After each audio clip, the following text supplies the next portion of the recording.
Hey everybody, welcome back. Today we're going to take a look at the Baojie BJ218 Mini Dual Band 25 Watt ham radio, and we're going to set up an emergency station with it.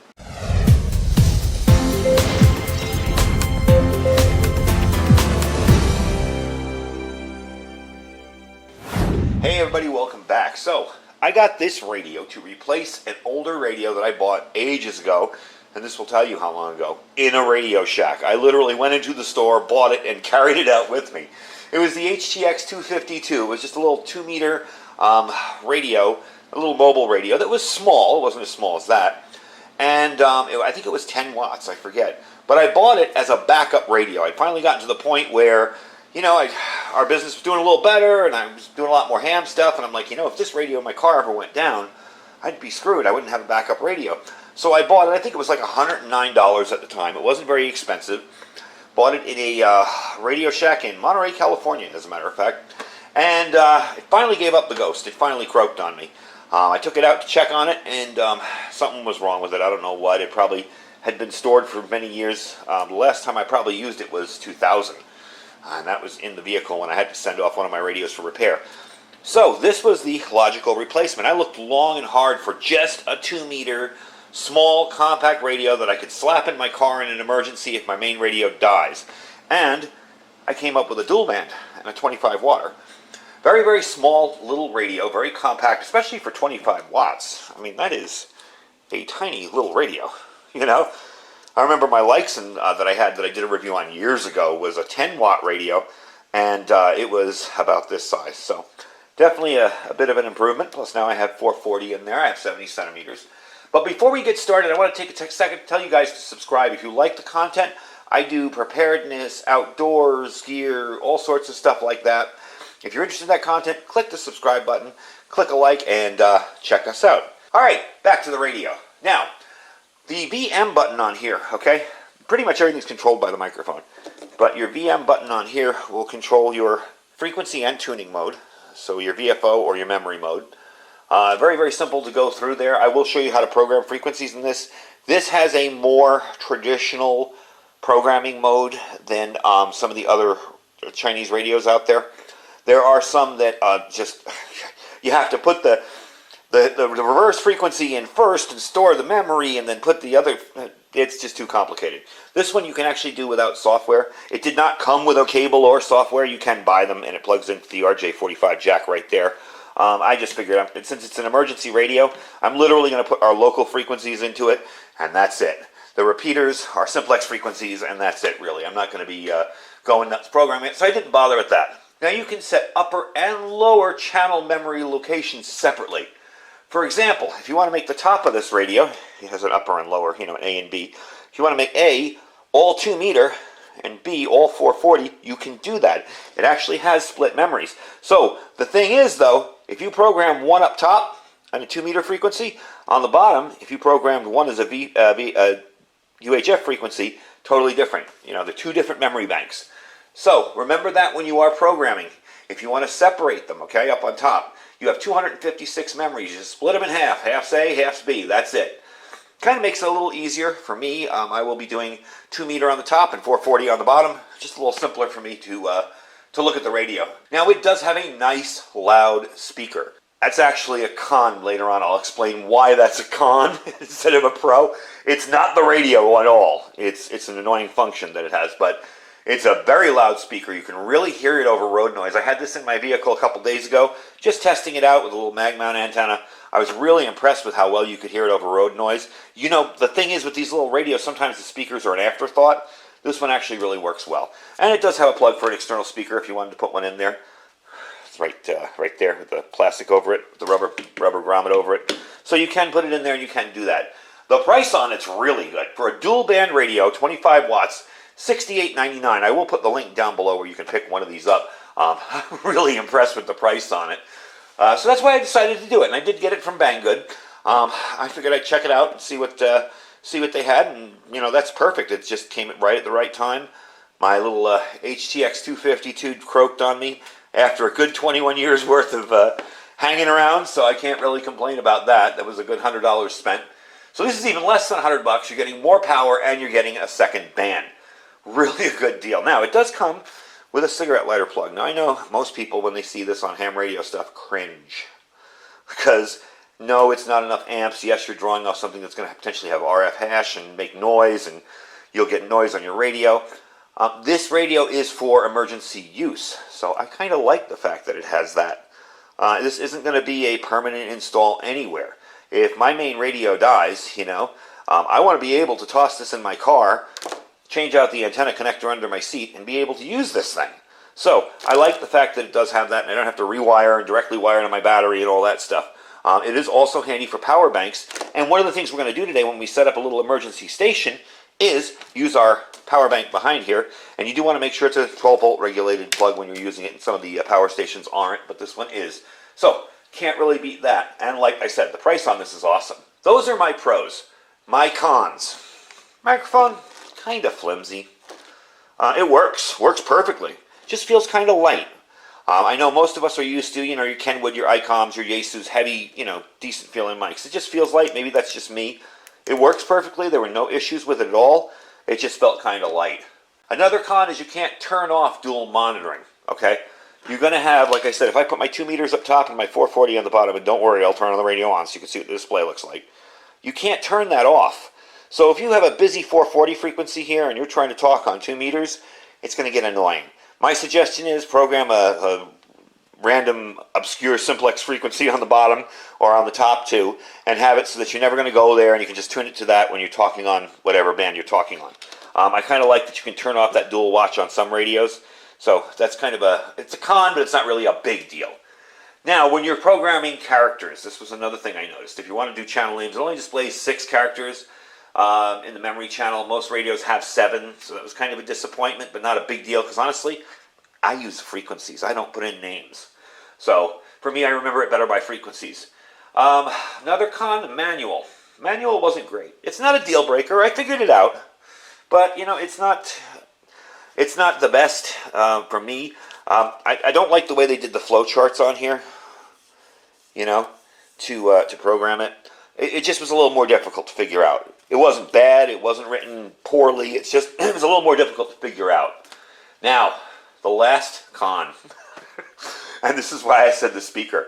This thing has a beep when you push the buttons that will scare the living daylights out of you. I plugged it in the first time into my other power bank over there with the cigarette lighter plug. I just wanted to see what the display looks like, and it was like, beep! I'm like, are you kidding me? I was racing to turn the volume down. I thought I had it up at like max volume or something. It isn't. The beep for the activation when you push buttons is very, very, very loud. You can turn it off in the menus, don't worry. I did turn it off for the sake of this video. It's just very, very loud. That was really my only cons. Not big deals, not deal breakers, but, just something to think about. So, let me explain to you the programming. We're going to program in a station here. I am going to set up a little bit of an emergency ham station here, but we're going to program a frequency in. I'm going to show you how it's done. And then we're going to test it out by setting up the station and see if it hits the repeater. All right, so to program a repeater in here, right now I have it in, you'll notice the top one has a 0-1. I'm sorry, move my fat finger out of the way there. The 0-1 is a memory channel. 145130 is one of our local repeaters. So I have it in there as a memory already. What I'm going to do is put another one of our local repeaters on the bottom. So I went from A to B, I put it in B, down here. And I also took the VFO memory, and I took it out of memory mode, because originally it was another frequency with an 001 in it. So what we're going to do is program in your receive frequency first. You are going to use your microphone keypad to do that. So let me see if I can find it here. 7700. Okay, there you go. So that's our receive frequency. Okay, that's the frequency you're going to hear the repeater on. Of course, you won't hear anything yet, and I'm not going to key up yet because I don't have an antenna connected to it. We'll get into that setting up the emergency station. So we've entered that. The next thing we're going to do is set the PL tone. Now on this, they call it a T-CTC code, okay? So what you're going to do is you're going to hit menu, okay? And you can hit menu on the orange button there, or, let me see if I can find it on here again. Why can't I find it? There it is, C. See, menu? You'll hit menu, okay? Now you hit menu again, and there's your receive CTC. You don't want that. You're going to go to your, where are we here? TCTC. Okay, you're going to hit menu again, off, you're going to turn it on to the right tone, and on this one we want 123. And I am using the thing here to scroll through the up and down arrows. Sorry you can't see both at the same time, but I want you to see the screen so you can understand how easy that is. And there you go, 123, boom, done. We can check it again, see? It's in there. So you've got your tone in there, you're all set with that. Next up, you're going to move the shift direction, okay? That's SFT, that's menu 14. So we're going to go up to 14 here, using our arrows again. 14, shift. You're going to hit menu. You want it to, what are we, negative offset on this. There's your minus. And you're going to hit menu again. And that's in there. Now the next thing you got to do is set your offset. And this is where you better have paid attention in your technician's exam and know your offsets. So you got to set your offsets on this one. What we're going to do is, that's menu 15. So we're going to do menu.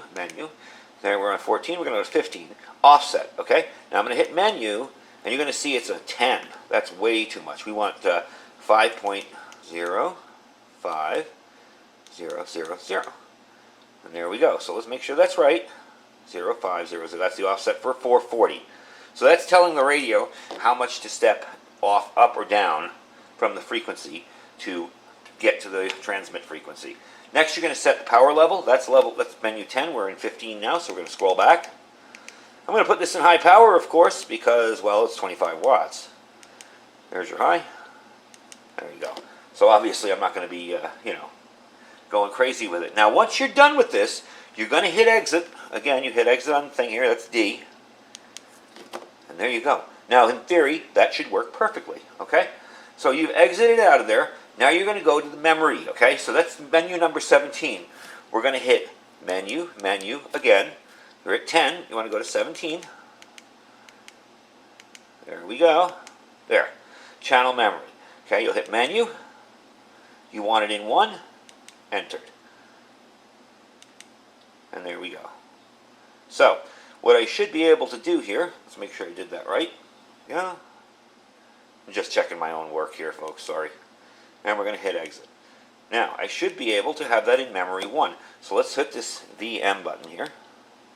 And there it is, 447-700, and you'll see the 01 at the bottom. So, let me zoom out the camera a little bit, and I'm going to show you how I have this emergency station set up, and we're going to test out, see if we can hit that repeater, and then we will finish up the video. Alright, so here is the setup. This is my emergency station. I am on the frequency I just programmed in, on channel 1 on the bottom, the B band. I do have this power bank here. And I know this power bank is a regulated power supply. Right now, just monitoring, you see it's drawing 1 watt. Let's see what I transmit. Goes up to about 9 watts. Not bad. All right, runs it for about 86 hours as well. That's a cool thing. So let's take a look at the antenna, okay? I'm going to sweep you over this way. We're kind of off the tripod. This is the N9TAX antenna. It's an emergency roll-up dipole. And you see I literally have some power cord hung there on one of my beams for my garage door opener. And there it is. It literally just comes down over this way, right into the radio, and boom, there you go, emergency radio station. People talk about, my emergency shack is in a box and portable and this and that, and I'm like, you don't get much more portable than this. You throw up the antenna somewhere in a tree, turn on your radio, plug it in, you have it programmed for your frequencies. Now, probably what I'll do with this is I will put in the remaining local frequencies we have here in town, and I will keep that antenna plugged in there for that reason, so I can always, remember to have it programmed and set up for me if I need it in an emergency. But I'm not going to be putting Las Vegas repeaters in there or anything like that, because I will be taking that to Vegas probably. If I have to, you see how easy it is to program. I did have a note. By the way, I had notes on the programming procedures, and I will save that and put it in with this radio in the box. I'm going to be keeping the box, and this will go into temporary storage. I am putting a second radio in my Jeep. I like the ability of being able to monitor 4 different bands at once. Mainly, also too, because my garage door, I have to have a folding antenna, and I'm lazy and I usually keep it folded down. This one's going to go on the trunk lid, and actually on the hood lid, and it's going to be straight up all the time, and I can drive it into my garage without worrying about getting it knocked over. On the roof of my car, it gets knocked over all the time, so I have to push it flat. So I'm lazy about it, and unless I'm doing something radio related, I don't fold it up. So we are going to be putting a second radio in the car. Maybe that one, who knows? There are a ton of other features you can control with the menu in this. You can turn off that hideous annoying beep when you plug it in. It's really loud. I would have liked if they'd given you the option that you could have maybe lowered the beep, but it was frighteningly loud. It just shocks you when you turn on the radio. So all in all, I'm very pleased with it. I'm very happy with the radio. I had been messing around with it, and like I said, I messed around with it a little bit recently. I just wanted to try a 2-meter frequency with this antenna. It does seem to come in very clear. And that repeater's a good distance away too. All in all, I've been really, really happy with it. It's performed very, very well. Just tossing it in my car, plugging it in the cigarette lighter, and putting on a mag mount on there. Under $70, you got yourself a dual band radio. That's 25 watt too. I believe when I bought the Leixen, God, that was years ago, probably about 4 years ago. That was in the $70 range, and that was only a 10 watt radio for dual band. So I'm definitely pleased with it. It seems to work very, very well. Longevity, I don't know. Again, I've only been using it 2 weeks. It does have a fan on the back to keep it cool. It doesn't seem to get warm when I was using it in my vehicle. It didn't seem to warm up when I talked on it, so I'm definitely pleased with the way it worked out and the way it came out. Let me give you some specs on it. We'll wrap up, and I'll tell you where you can pick it up. The frequency range from UHF is 400 to 480 megahertz. VHF is 136 to 174. Of course, that is out of the ham bands, so you don't want to be transmitting out of the ham bands. Channel capacity is 256. Remember, you split that in half for the A and the B. Your input voltage should be DC 13.8 plus or minus 15%. Output power 25 watts on high, 10 watts on medium, 5 watts on low. Channel spacing can be 12.5 kilohertz or 25 kilohertz, depending on if you want it wide or narrow FM. And your frequency spacing can be 2.5, 5, 6.25, 10, 12.5, 15, and 50 kilohertz up. That's how you want. When you adjust it up and down, you can do that. You can adjust it that way. So that gives you your frequency spacing. Your tone squelch is CTCS, DCS, and DTMF. And your working temperature is minus 20 Celsius to plus 60 Celsius, which is minus 4 Fahrenheit to 140 Fahrenheit. That's getting a little close in my car in the summertime, but it'll do. I doubt we hit 140 inside the vehicle. Otherwise, my other radio would have died. So, definitely a cool little rig. I will put a link down below where you can pick it up right now. They are on Banggood. They're all over the internet, so if you find a better price, hey, you know what? I'm just making you aware of the radio, but they are on Banggood. The price down there, you can check them out. Really, that's probably the best price I've been able to find on it. And I'm happy with it. I'm really pleased. So, thanks for watching, folks. Don't forget to check out all our other links. Our Amazon affiliate store, our freeze-dried wholesalers link. Okay, you can save 15% just by clicking it. Our My Patriot Supply link, which is preparewithiridium.com, preparewithiridium.com, and I actually put in an order recently with them. And a Thrive Life food store down there at the bottom. That's my Thrive Life store. You can get yourself lots of long-term, 25-year shelf life, good, clean, whole foods right there down at that link. Anyway, folks, thank you for watching. Stay safe and stay prepared.